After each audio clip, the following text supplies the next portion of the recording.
Madam நல்லா இருக்க வயரை தூக்கி எதுக்கு மேடம் நெருப்பில் போட்டிருக்கீங்க? சார் இது வந்து நம்மளுக்கு ஃபயர் ஆனாலும் மில்லர் வயர் எப்படி ரியாக்ட் ஆகுதுன்னு உங்களுக்கு நான் லைவாகவே காமிச்சிடுறேன். மற்ற வயரை விட நம்மளோட வந்து ஸ்லோவாக தான் எக்ஸ்பேண்ட் ஆகும். உடனே வந்து ஃபயர் ஆயிராது பில்டிங் ஃபுல்லாக ஃபயர் ஆகாது சார். இப்போ நெருப்பில் பார்த்தீங்கன்னா எரிச்ச வயர் தாங்க இங்கே பார்த்தீங்களா ஃபுல்லாகவே நம்ம போட்டோம். ஆனால் வந்து சில இடத்துல மட்டும்தான் உங்களுக்கு மெல்ட் ஆகிருக்கு. வயர் ஃபுல்லாக பார்த்தீங்கன்னா வந்து நெருப்பு வந்து ஸ்ப்ரெட் ஆகலைங்க. ஆர்மில்லரில் வந்து நம்மளுக்கு எல்லா எலக்ட்ரிக்கல் ஐட்டமும் மேனுஃபேக்சர் பண்ணிட்டு இருக்கோம். அண்ட் தமிழ்நாடு அண்ட் கேரளா ஃபுல்லாக நம்ம டிஸ்ட்ரிபியூட் பண்ணிட்டு இருக்கோம். ஸோ எல்இடியில் வந்து எல்இடி லைட்ஸில் எல்லா ரேஞ்ச் ஆஃப் லைட்ஸும் இருக்குது. எல்லாமே நம்மளுக்கு 1 year வாரண்டியோட கொடுத்துட்டு இருக்கோம். டிஸ்ட்ரிபியூஷன் போர்டு இதில் வந்து 4 wayலேருந்து 16 way வரைக்கும் அவைலபிளாக இருக்குது. ஸ்விட்சஸ் அண்ட் ஆக்சசரிஸில் வந்து 4 type ஆஃப் ஸ்விட்சஸ் இருக்குது. பிளேட்ஸும் வந்து 4 type ஆஃப் பிளேட்ஸ் இருக்குது.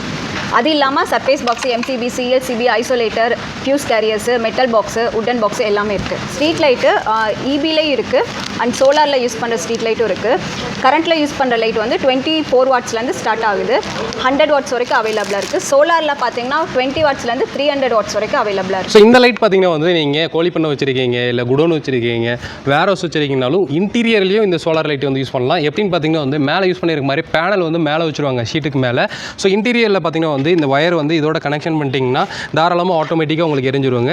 ஸோ இதில் பார்த்தீங்கன்னா வந்து உங்களுக்கு ரிமோட்டும் கொடுத்துறதுனால ஈஸி அக்சசபிள் பண்ணிக்கலாம். ஹவுஸில் கூட பார்த்தீங்கன்னா வந்து நீங்கள் இதை யூஸ் பண்ணிக்கலாங்க. மிஸ் பண்ணாமல் உங்கள் ப்ராடக்ட் நீங்கள் சிங்கிளாக வேணுனாலும் நியர்பை இருக்க ஷாப்பில் கேட்டு வாங்கிக்கலாங்க.